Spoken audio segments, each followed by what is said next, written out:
Okay, Pepsters, I hope nakilala niyo ng mas mabuti kung sino si Marimar at sino si Megan in real life.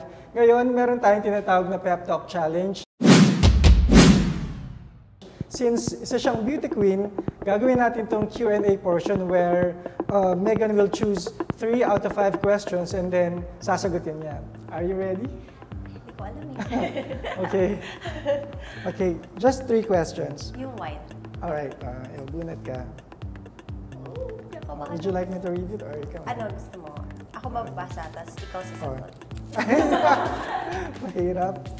Sige na. Okay, ako na. Parang dalawang question. First question. If you were granted just one wish, what will you wish for and why? If I was granted one wish, the wish that I would wish for.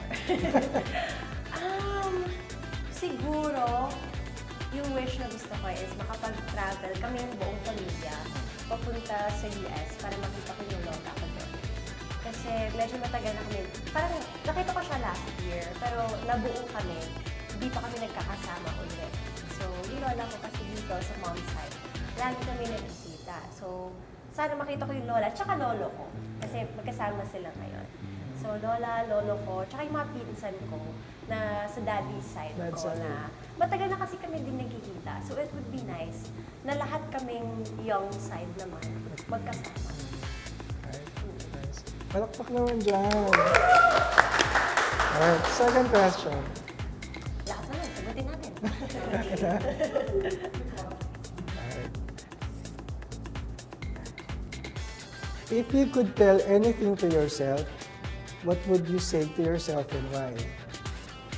I would say to myself, parang don't hold back na. Gawin mo na. Kasi ang ganda-ganda ng opportunity na binigay sa akin. So, dapat hindi na mag-hold back. 1,000% na binibigay ko. So, yun ang dapat lagi ko na. Nice. Okay. Guys, last question. Okay, last one. Okay.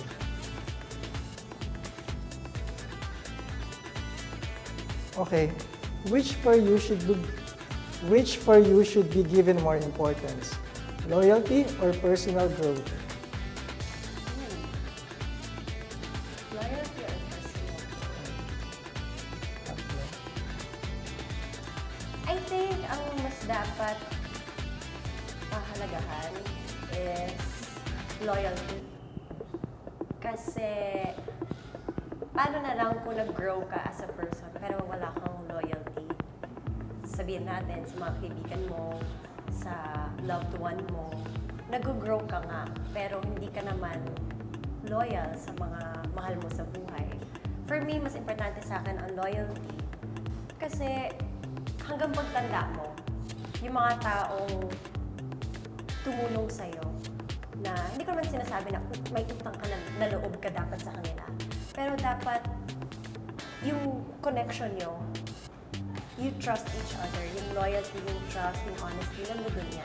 Kasama lahat yun sa loyalty.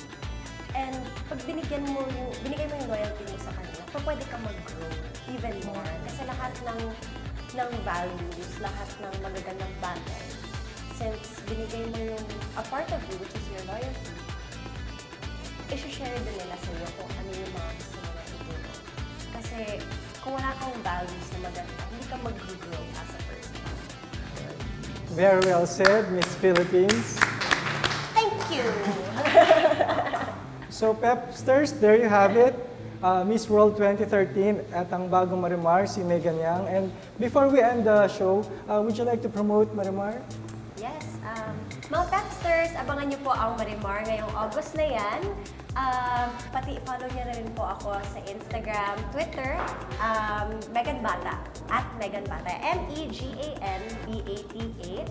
And ayun, ako po si Megan Yang, ang inyong Marimar. Right. At ngayon, inaabangan ang pagganap niya sa isa sa mga well-loved Mexican novela characters.